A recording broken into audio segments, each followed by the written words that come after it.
is Richard McKay!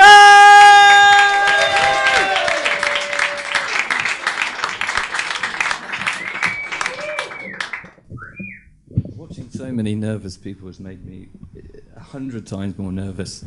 But yeah, this is the nervous bit, isn't it? I mean, not just for me, but for you.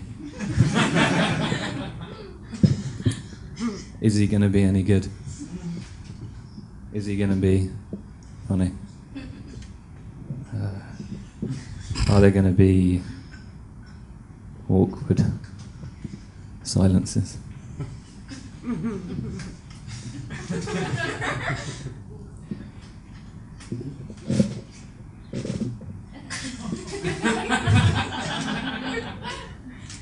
I hope not.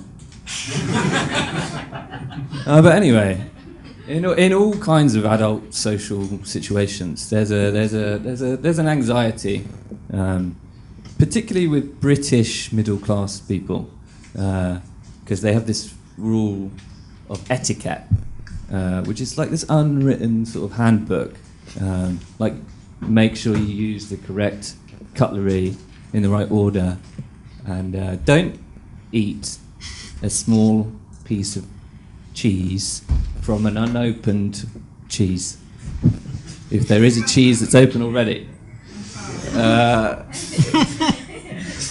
Whereas for kids, and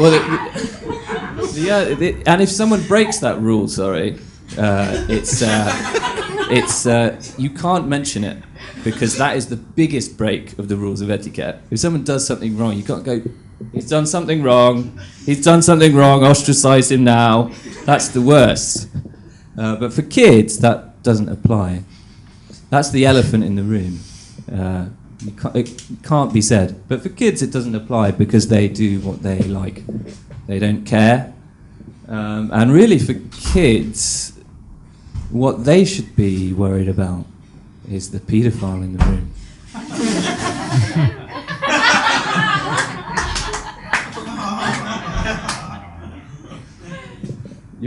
You're not a paedophile, are you?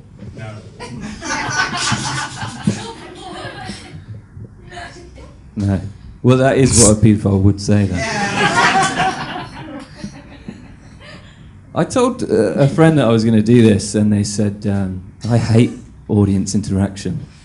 And I don't think you should just point at someone and call them a paedophile. And now, having done that, I think I completely agree.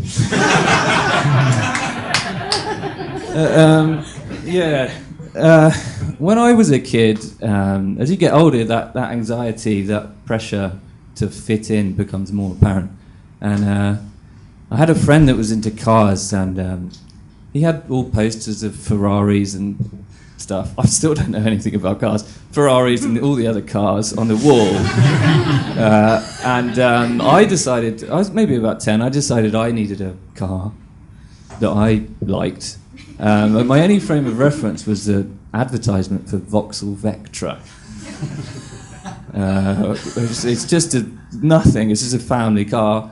So I proceeded to just go around and say, oh, the car that I am interested in. I don't know if you heard about it, but it's the Vauxhall Vectra.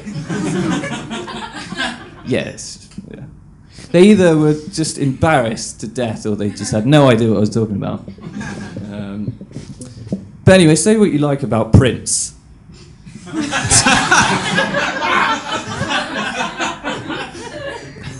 But to be fair to him, he was the only pop star in the 80s that was willing to make a pop record about the sinking of a cargo ship filled with 80,000 tons of Vimto and the impact that had on the environment.